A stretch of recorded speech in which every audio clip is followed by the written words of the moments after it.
예, 위험한 꿈을 꾸는 사람이란 제목으로 하나님 말씀 증거하도록 하겠습니다. 시편 126편, 이거 우리 저 대학교 때 많이 읽었던 찬양인데, 찬양시인데 읽을 때마다 심장이 두근두근하고 그 다음에 눈빛이 이글이글했습니다. 그래서 옛날에 두근두근 그런 말 많이 썼는데, 이글이글, 눈은 이글이글, 가슴은 두근두근. 왜 그렇습니까? 꿈꾸는 자기 때문에 그래요. 예수님의 꿈을 꾸고 예수님 같이 살겠다, 뭐 그런 결심을 했기 때문에 그렇습니다. 오늘 1절 하반절에 보니까 꿈꾸는 것 같았도다. 바벨론 포로 생활하다가 이제 돌아간다, 그런 뜻 아니에요? 꿈꾸는 것 같았도다. 여러분, 언제 꿈꾸는 같은 경험을 했습니까? 이게 생신가 꿈인가? 우리 큰아버지, 우리 아버지는 좀 어려서 그러는가 봐요. 우리 큰아버지는 잘 아시더라고. 해방되었을 때 꿈꾸는 것 같았대요. 큰아버지가 고생을 되게 많이 하셨던 것 같아요. 신사 참배 안 하고 뭐 그런다고 맞기도 많이 맞고, 그 다음에 공산당 왔을 때는 뭐 또 주일에 거기 뭐 모임 안 가고 교회 간다고 또 학점 점수 깎이고 하여튼 시련을 많이 당했어요. 우리 아버지는 배신자인가 그런 얘기를 한 번도 하신 적이 없고, 아마 나이가 어렸을 것 같아요. 3살 차이니까 아마 그 나이 차이가 있었던 것 같아요. 그러니까 초등학교 때부터, 오늘 초등부 찬양했잖아요. 초등부 1, 2, 3학년 얘네들이 핍박을 당했다고. 예수 믿으면 얻어 터지고 점수 안 주고, 어렸을 때 그 불이익을 당하고 하면 얼마나 예민하겠습니까? 그래서 집에 가서 얘기를 하면은 그게 의를 위하여 핍박을 받는 거다, 그게 복된 거다, 이렇게 얘기를 했대요. 그리고 아이들도 눈물을 흘리면서 굳건해지고. 그러니 거기서 인물이 안 나오겠습니까? 그러니까 우리 큰아버지 사실은 내가 별로 좋아하는 목사는 아니었지만 뭐 총회장도 오래 하고 그랬어요. 내가 원하는 목사의 모습은 아니었지만 하여튼 충성을 다 하셨어요. 하여튼 그랬다고. 그런 게 있지 않았을까. 제 개인적으로는 민주화였습니다. 제가 대학 다닐 때인데, 졸업하기 전에 1987년 6.29 언제 한번 국민들이 직선으로 대통령을 뽑아보나. 맨날 그 체육관에 모여서 뽑았거든. 그래서 우리가 뽑는 게 아니라 뭐 엉뚱하게 뽑아. 간선제였거든. 그래서 직선제, 직선개헌. 근데 물론 뭐 6월 항쟁이 있었죠. 뭐 데모도 하고 막 그랬는데, 나는 진짜 그거 할 줄 몰랐어요. 저러다가 말겠지 그랬는데, 6월 29일 진짜 직선제를 받아들인다 그러더라고요. 물론 그 다음에 그 양김 씨가 또 욕심부리다가 넘어갔지만, 어쨌든 그때는 꿈꾸는 것 같았어요. 내가 이 20대에 민주화를 보는 20대를 보내는구나. 진짜 꿈꾸는 것 같았습니다. 정말 좋았거든요. 또 꿈인지 생신인지 했던 게, 제가 인상에 남는 거 한번 생각을 해봐서 뭐가 있나 그랬더니, 제가 아는 지인, 그러니까 한 다리 건너서 아는 목사님이세요. 제가 어떤 집회 갔던 교회 부목사님이셨는데, 그 연세가 좀 드신 분이었어요. 근데 항상 힘들어하는 게 뭐였냐면은 신분에 문제가 있습니다. 그러니까 뭐 정식으로 미국에 있는 게 아닌 것 같아요. 불법 체류였던 것 같아요. 근데 그분의 꿈은 길이 하나도 없는 거예요. 그래서 큰 딸이 있는데 미국에서 태어났어요. 태어나가지고 큰딸이 18살이 되면 미국 시민권을 받는 됩니다. 시민권을. 그러면 딸이 시민권자면 아버지한테 영주권이 나온대. 그래서 이분은 18년 동안 어떻게 하면 안 걸릴까. 그래서 교통도 걸리면 안 되고, 하여튼 뭐 하나 걸리면 안 돼요. 걸리면 추방이니까. 그래서 딸이 18살 돼가지고 드디어 1년 정도 시간 지나서 영주권을 얻었어요. 그리고 한국에 왔는데 저를 좀 보자 그러더라고요. 제가 공항 가가지고 밥 사주고 그랬거든요. 근데 공항 오자마자 밖에 나가더니 잠깐 차에서 내리자 그러더니 땅바닥에 엎드려서 키스를 하더라고, 땅에. 조국 땅에 왔다고. 18년이면 긴 건가? 아무 데나 갈 수 있을 때 안 간 거하고 갈 수 없을 때 18년 있다가 온 거는 다르더라고요. 나 그렇게 많이 우는 거를 오래간만에 봤어요. 진짜 펑펑 남자가 울더라고요. 그때 그분이 그런 얘기를 했어요. 꿈꾸는 것 같다고. 내가 드디어 여기 왔구나. 그리고 부모님 보고 싶었는데 만날 수 있고. 너무너무 기뻐하시더라고요. 비슷한 꿈꾸는 상황 같은 게 뭐냐. 이스라엘 백성들이 바벨론에 포로로 끌려갔습니다.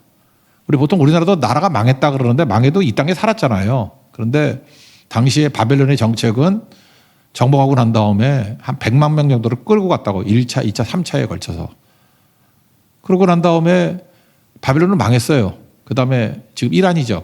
파사라는 페르시아가 일어나서 초대 왕인 고레스, 역사에서 사이러스라 그러는데, 칙령을 내려서 돌아가도 돼 그랬다라는 거예요. 이건 하나님이 도우심이죠. 그래서 이사야서 같은 데 보면은 하나님이 좀 고레스 이렇게 얘기하잖아요. 하나님이 그의 마음을 감동시켜서 돌아가게 만들었다. 여러분, 우리 인생에 획기적인 변화가 나타나는 것은 내가 투쟁하고 경쟁하고 노력해서 나타나는 경우보다도 하나님의 은혜로 갑자기 나타날 때가 훨씬 더 많습니다. 이유 몰라요. 제 인생 살아보니까 그래. 갑자기 벌어져, 갑자기. 하나님의 은혜입니다. 이스라엘 백성도 물론 성경을 잘 아는 사람이야 70년 되고 예레미야 예언대로 돌아가게 된다. 뭐 그런 게 있었겠지만 잘 모르는 사람들에게는 갑자기라고 하나님이 갑작스럽게 돌아가게 만들었다는 것입니다. 그들이 왜 이렇게 기뻐했을까요? 고생이 많아서? 저는 그건 아니었다고 생각을 합니다. 예배를 그리워한 거예요. 고향 땅에 돌아가서 성전에서 예배드리자. 하나님께 예배드리는 거. 이때 어려웠던 상황을 보여주는 게 시편 137편이죠. 우리가 바벨론 강변 곳곳에 앉아서 시온을 생각하면서 울었답니다. 강변 버드나무까지 우리의 수금을 걸고 울었답니다. 왜 그러냐? 그 사로잡아 온 사람들이 놀리는 거죠. 우리에게 노래를 차겠대요. 니네 고향 노래 불러봐. 히브리 노래 불러봐. 그래서 저들의 흥을 돋구기 위해서 노래를 요청했답니다. 우리가 이방 땅에서 어떻게 하나님의 노래를 부를 수 있겠느냐. 그러면서 이렇게 얘기를 해요. 다짐을 합니다. 예루살렘아 예루살렘아 내가 너를 잊는다면 지금 바벨론 땅에 있지만 예루살렘 못 잊는다는 거예요. 내가 혹시 잊어버린다 그러면 내 오른손아 너는 말라 비틀어질지어다. 자기가 자기 손을 저주하는 거예요. 내가 예루살렘을 잊었다 그러면 내 오른손이 말라 비틀어질 거야. 또 얘기를 합니다. 너는 내가 만약에 예루살렘을 기억하지 않는다 그러면 그리고 나의 가장 큰 기쁨이 예루살렘에서 예배드리는 것이 아니라 그러면 예루살렘을 기억하고 예루살렘에서 예배를 가장 큰 기쁨으로 여기지 않는다 그러면 내 혀야 입천장에 말라 붙어버려라. 그렇게 얘기를 해요. 그러니까 무슨 얘기입니까? 그들의 소망은 예배였어요. 예루살렘에 돌아가서 하나님 앞에 마음껏 예배 드리는 것. 겉으로 볼 때 수모당하는 것도 있었겠죠. 어려움도 있었겠죠. 그러나 그런 어려움이 그들에게 문제는 아니었고 잃어버린 예배에 대한 기대와 기도, 그게 그들을 기다리게 만들었다는 것입니다. 그리고 하나님 백성들이 품어야 될 것들이 뭐냐? 예배가 황폐해진 거예요. 기도가 황폐해진 거. 그거 붙들고 나가야죠. 100만 명이 끌려갔습니다. 근데 돌아와도 돼.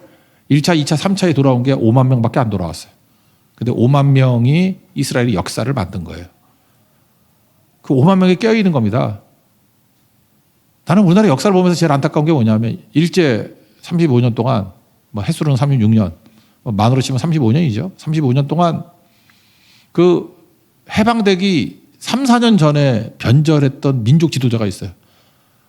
정말 훌륭한 분이거든요. 정말 우리 민족의 정신적인 지주였어. 최남선, 이광수. 변절했죠. 어떻게 최남선이 변절을 해? 이광수, 그 똑똑한 사람이 어떻게 변절을 해? 이광수 무정 쓰고 지금도 읽어봐요. 천재. 해방되고 나한테 물었습니다. 왜 변절했냐고. 해방될 줄 몰랐대. 인재가 뭔지 알아요? 믿음입니다. 믿음 없으면 변절해요. 그날이 온다라는 거. 하나님이 약속하신 그날이 온다는 거. 그래서 의를 위해서 핍박받다가 죽더라도 기다리는 사람, 그 사람에게서부터 하나님의 역사가 벌어지는 거지. 약속에 흔들리니까 다 흔들려 버리는 거예요. 우리 마음, 멘탈부터 무너지는 거예요. 그러니까 여러분들 믿음이 있어야 됩니다. 하나님이 약속하신 건 반드시 성취된다. 그날이 온다. 그죠? 우리가 본향에 돌아가서 하나님과 함께 누릴 날이 올 것이다. 그게 믿음이라는 것입니다. 그거 붙들어야죠. 1절 여호와께서 시온의 포로를 돌려보내실 때 우리는 꿈꾸는 것 같았도다. 누가 이걸 누리죠? 믿고 기대했던 사람. 그 사람만 돌아가더라는 거예요. 여러분 소원이 뭡니까? 예배 드리는 게 소원이 되면 제일 좋습니다. 예배 하나가 살면 나머지 다 살아나요. 근데 거꾸로 나머지가 다 살아나도 예배가 죽으면 남북 이스라엘 역사를 다 살폈잖아요. 망하는 겁니다. 여로보암 2세 때 최고 전성기였지만 망했잖아요. 그래서 예배부터 사는 거예요. 모든 것이 시작이 다 예배부터. 예배가 부흥이 일어나면 여러분 가정도 살고 사업도 살고 학업도 살고 여기서 인물이 막 나와요. 옛날에 신망이들이 그런 얘기를 하대. 산에 가서 산삼 뽑을 때 산삼이 여기 한 뿌리 저기 한 뿌리 나는 게 아니래요. 몰려난대요. 산삼이 하나 있으면은 멀리 안 간답니다. 그 주변을 샅샅이 두신대. 산삼은 몰려서 나는 거예요. 오성과 한음이 한 마을에서 자랐습니다. 오성과 한음이. 인물은 한 마을에 나오는 거예요. 여기저기서 샤르트라고 시몬 드 보바르 그 동네 사람이었어요. 물론 둘이 뭐 결혼도 뭐 이론상의 결혼이죠. 뭐 그런 거 했고. 하여튼 인물들은 몰려나요. 하나님 백성들은 여기서 인물이 몰려나는 거라고. 그래서 여기저기 흩어지려고 그러지 말라고. 모여있으면 거기서 각 분야의 인물들이 다 나온다고. 하나님께서 그렇게 일하신다는 것입니다. 450장 내 평생 소원 이것뿐. 주의 일하다가 이 세상 이별하는 날 주 앞에 가리라. 우리 그런 인생이라고요. 여기서 결판을 하는 게 아니라 그러니까 주의 일 열심히 하고 주께 예배 드리다가 다 되었다. 그러면 주님 앞에 서는 거. 그게 본향을 향해 가는 인생의 모습이라는 것입니다. 만약에 그들이 이 땅에서 마태복음 6장에서 예수님이 경계했던 것과 마찬가지로 무엇을 먹을까, 무엇을 마실까, 무엇을 입을까 이게 목적이었다 그러면 바벨론이 경제적으로는 더 잘 살잖아요. 거기에 타협하고 살면 되지. 그들이 왜 귀환을 했죠? 바벨론 포로에서 귀환했던 이유가 뭐예요? 그 5만 명. 정신이 살아있어요. 하나님 앞에 예배하는 자로 서겠다. 그 사람만 돌아온 거라고. 여러분 하나님의 역사에 있어서 나는 예배하는 자로 살겠습니다. 이 결심이 없으면은 여러분 95%예요. 지금 피 5개에서 지금 이란 사람 중에 하나, 뭐 아프가니 사람 중에 하나, 뭐 5개 있겠지. 그들은 뭐 아무것도 아니었어요. 돌아온 사람이 정통이고 그들을 통해서 교회가 세워지게 되고 그들을 통해서 일어서게 된다는 것입니다. 우리의 소원이 예배하고 주의 일 하다가 주님 앞에 서는 것, 그것이 되는 하나님의 종 되기를 바랍니다. 원하고 바라고 기도합니다 그러잖아요. 하나님의 꿈이 나의 비전이 되고 그러면 돼요. 언제나 그 비전이 흔들리지 않는다 그러면 최고의 것이 될 수 있다라는 것입니다. 옛날에 김중곤 목사님이 그리스도의 계절 이런 거 작사하고 작곡하고 했는데 옛날에 멋지지 않아 이런 거 불렀어요. 맨날 젊은이들이 뭐 BTS 뭐 이런 거 안 불렀어요. 뭐 그죠? 그런 거 안 하고 우리 인생 가운데 제일 중요한 게 그리스도의 계절, 민족의 가슴마다 우리는 다른 사람 생각했다. 피 묻은 그리스도를 심어. 어떻게 그런 생각을 했는지 모르겠어. 푸르고 푸른 그리스도의 계절, 예수님의 계절이 오게 하자. 주의 청년들이 예수의 꿈을 꾸고 그 다음에 인류 구원의 환상을 보게 해 주십시오. 한 손에는 복음 들고 한 손에는 사랑을 들고 온 땅 구석구석 누비는 그런 나라와 민족이 되게 해달라고. 이거 목이 터져라 불렀다거든요. 그리고 실제 그렇게 살았습니다. 갔습니다. 그러니까 세상이 뒤집히는 거잖아요. 그런데 이런 꿈이 있어야 됩니다. 결국은 100만 명 중에 돌아온 사람은 누구냐? 꿈 가진 사람이에요. 예수의 꿈, 예수의 심장 가진 사람만 돌아오게 되었다는 것입니다. 제가 보츠와나 선교사 김혜영 선교사 얘기를 했죠. 병원도 짓고 학교도 짓고 다 지어놨는데 지금 다 폐허가 돼가고 있어요. 이유가 뭐냐? 젊은 선교사가 가는 사람이 없어요. 이런 때가 우리 민족에도 한 번 온다 그랬죠. 오잖아 지금. 다시 기도해야죠. 여기 어린이들 좀 헌신했으면 좋겠어. 엄마들은 반대하겠지만 원래 엄마를 뛰어넘어야 인물이 되는 거예요. 그죠? 제가 지금도 기억나는 게 있는데 온누리교회 1호 선교사님이 이름 얘기해도 되나? 최성수 장로님이에요. 의사인데 내가 그때 그 목사님하고 얘기 나눠서 잘 알아. 그때 왔을 때 옛날에 그 평신도들 잘 안 나갔는데 거기 1호 선교사가 의사야 의사. 요즘에도 의사 잘 살지만 옛날에 더 잘 살았어. 의사가 많지 않았기 때문에. 의사인데 그 와이프가 제일 편하잖아. 의사 와이프. 내가 볼 때 의사는 괴롭겠더라고. 수없이 많은 일을 해야 되는데 허리 아프고. 근데 와이프는 돈만 잘 쓰고 잘 놀고 먹고 하더라고. 누가 쇼킹하게 됐냐 하면은 그 부인이 충격을 받은 거야. 이제까지 잘 먹고 잘 살았는데 이 남편이 예수를 잘못 믿더니 위험하게 믿네. 중국 선교사로 간다 그러니까. 그래서 하영조 목사님 제 기억에 4번 찾아왔대. 남편 좀 말려달라고. 내가 건족이냐고. 그러다가 5번째 오셨대요. 와가지고 목사님 기도해달라고. 또 말려달라고? 그게 아니라 내게 힘달라고. 어차피 여기서도 밥 해줬는데 중국 가서 밥 해주면 되지.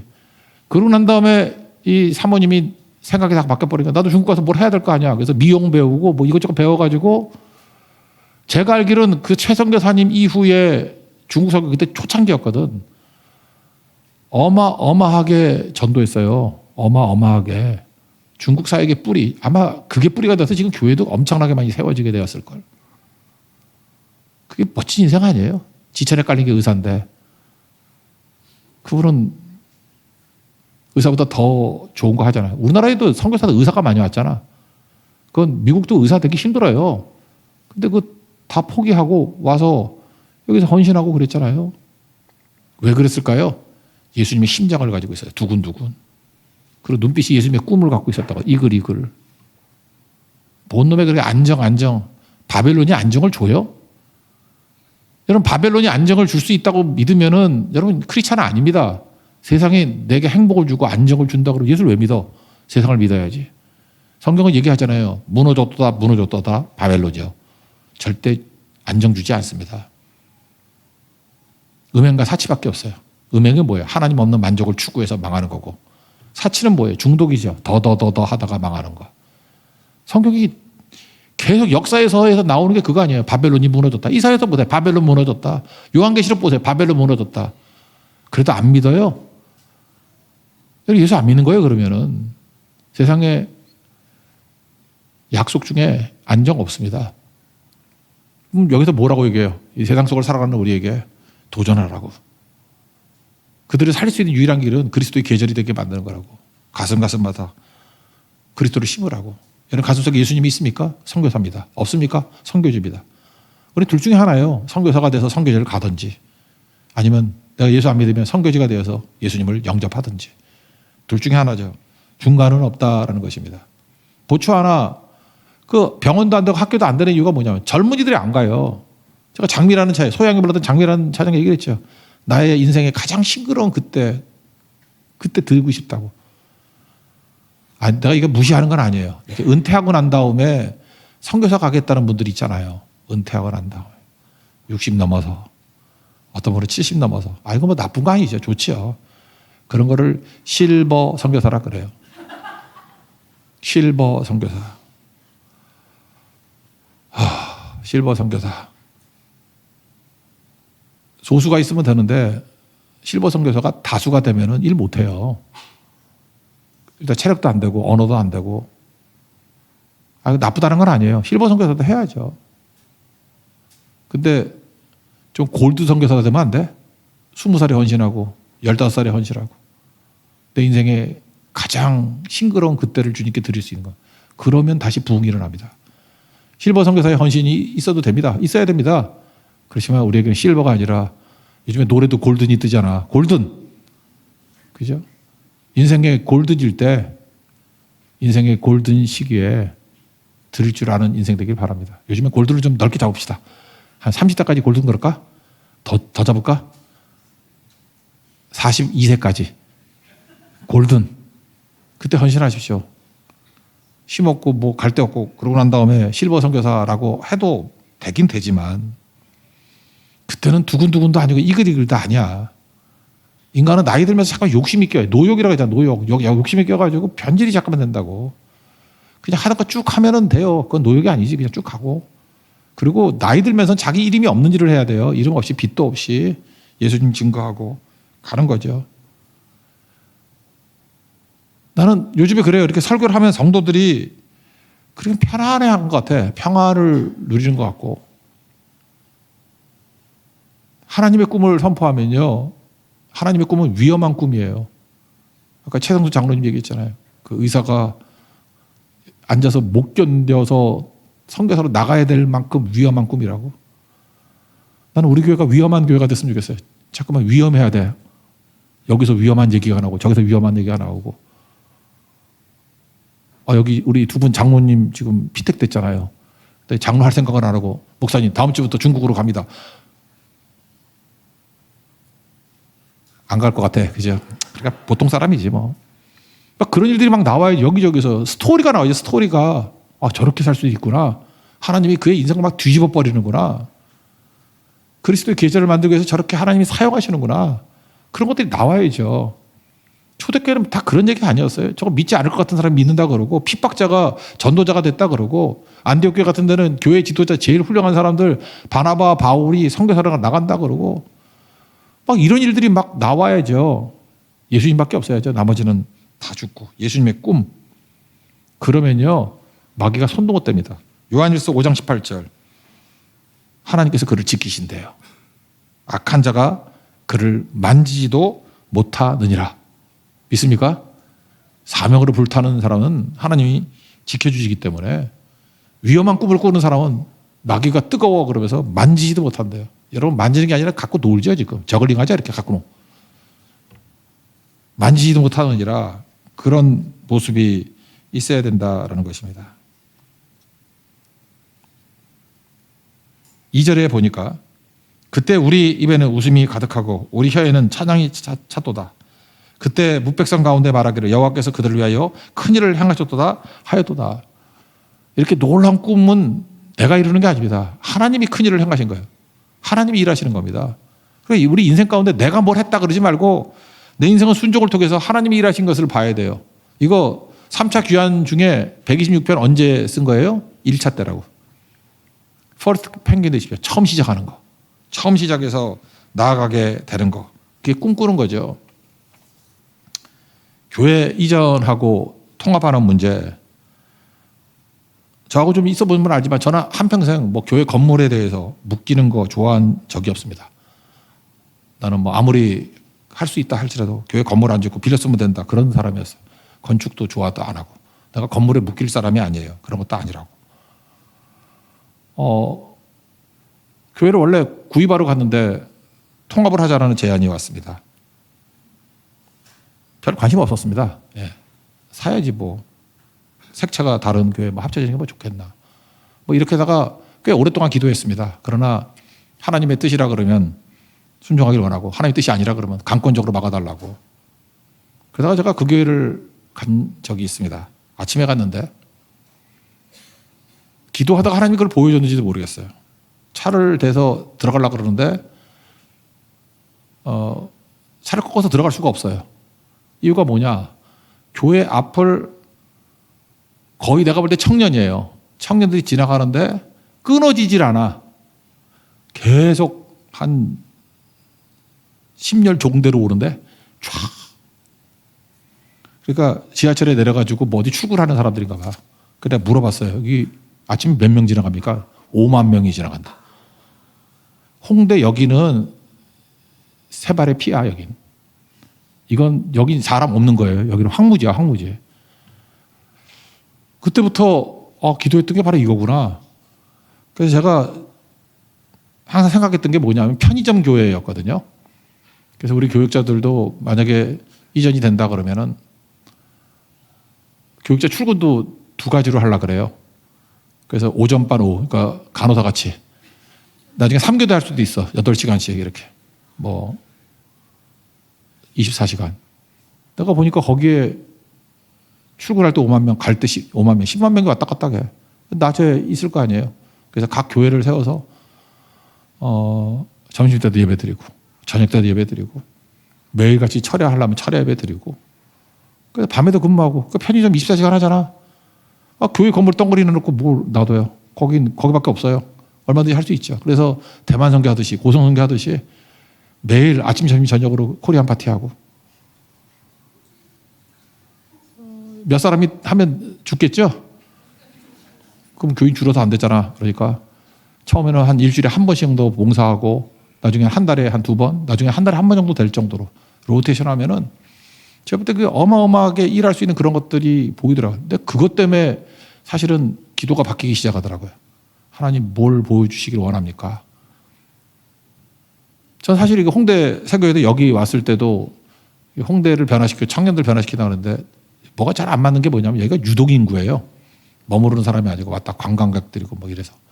그래서 그게 딱 맞아 떨어지는 것 같지는 않더라고. 위치만 홍대지 홍대하고 하기가 쉽지가 않겠다. 그래도 저는 기여했다고 생각합니다. 우리 교회가 있고 극동방송이 있고 그러다 보니까 이쪽이 방어가 됐죠. 원래 저쪽에 그 술집들 뭐 무슨 포차에서 유명한 포차들 되게 많잖아요, 이게. 그 사람들이 또 뭐라 그럴까 모르겠다. 나는 우리 때문에 망했다고 생각해. 우리 엄청난 기도 있잖아. 그죠? 금요 차례 때마다. 지금 텅텅 비었어. 다 빈집 돼버리고. 사실 이 땅에 있어도 그거 지킨 거죠. 우리뿐만 아니라 많은 교회가 들어왔어요, 여기. 그래서 사실 상권은 죽고 영적으로 지키는 것이 됐죠. 참 극동방송도 중요한 것 같아요. 극동방송 위와 아래가 영적으로 달랐어. 그 위쪽에는 좀 타락해도 그 아래쪽은 또 살아있고. 그러니까 하나님께서 일하시는 게 이렇게 다르잖아요. 그리스도인들은 어디 가든지 빛이 되는 역할, 그 일을 해야 된다는 것입니다. 이스라엘 백성들 5만 명 돌아왔는데 처음에는 몇 명 안 돌아왔어요. 1차 돌아온 사람이 기도하는 이야기가 나옵니다. 그때 뭐라고 기도하느냐?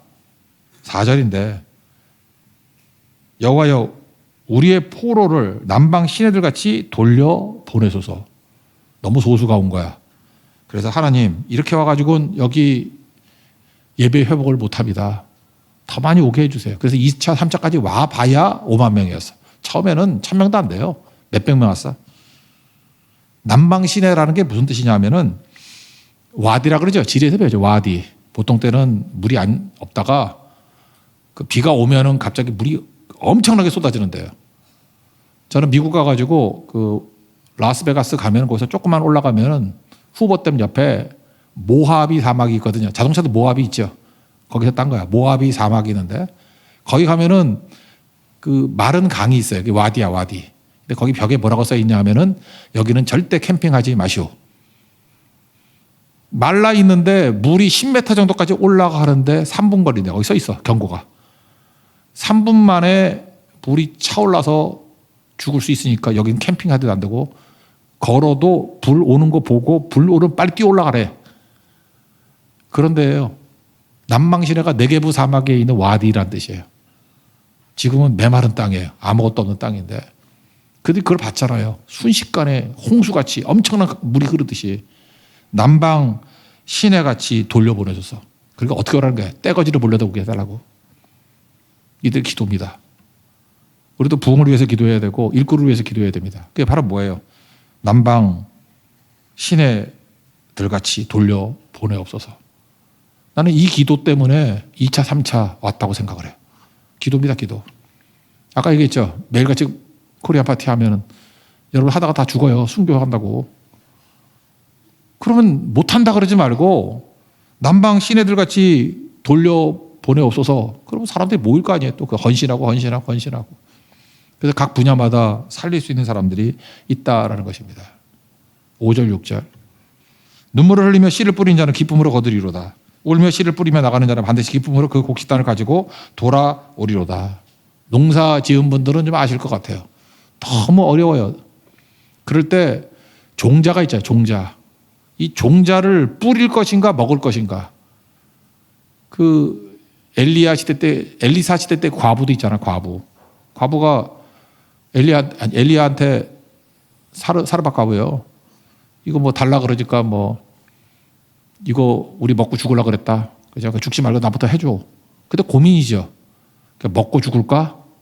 아니면 이거를 투자할까? 이게 지금 그 얘기예요. 눈물을 뿌리며 씨를 뿌린 자. 눈물을 흘릴 정도로 먹을 게 하나도 없는 거예요. 고민이죠. 우리도 그래요. 하나님 앞에서 일을 할 때 자원과 시간이 남아도는 사람 아무도 없어요. 나 쓰기도 힘들어. 돈도 나 쓰기도 힘들고 시간도 날 위해서 쓰기도 힘들어. 남는 시간 있는 사람 없고 남는 돈 있는 사람이 있어요. 부자한테 물어봐. 너 돈 남냐 그러면 남는 돈이 어디 있어? 다 자기 팔을 자르고 다리를 자를 것 같이 귀한 돈이고 귀한 시간이지. 눈물을 흘리면서 배고픈데 그걸 참아가면서 씨를 뿌린다는 얘기예요. 그런 자에게 기쁨으로 거두리로다. 믿습니까? 이거예요. 우리가 내가 먹을 거, 내가 편한 거, 내가 누릴 거 생각하면 못 뿌려요. 그래서 어느 순간이나 하나님 앞에 쓰임받는 교회나 성도들을 부르실 때 항상 나를 잊어야 돼. 내 편의를 잊어야 돼. 내 안락을 잊어야 된다고. 그래서 희생과 섬김과 손해보는 게 있어야 돼요. 그래서 눈물로 씨를 뿌려야 돼요. 배를 붙잡고 씨를 뿌려야 돼. 이거 먹어도 시원치 않은 걸 뿌려야 된다고. 내가 쓰기도 부족한 걸 갖고 그거를 씨를 뿌리는데 써야 돼요. 종자니까. 여러분 고민하십시오. 먹을까 심을까? 먹을까 심을까? 먹는 자들은 먹다 죽을 놈들이고 심는 자는 기쁨으로 단을 거둘 것입니다. 그러니까 지금 만족할 것인가? 나중에 영광을 볼 것인가? 그 얘기죠. 무르나 말하죠. 우리는 눈물을 흘리면서 씨를 뿌리는 자입니다. 끝까지 씨 뿌려서 하나님의 능력과 은혜를 누릴 수 있는 우리 하나님의 거룩한 종 되기를 축원합니다. 자리에 일어나겠습니다. 그리스도의 계좌를 찬양하겠습니다.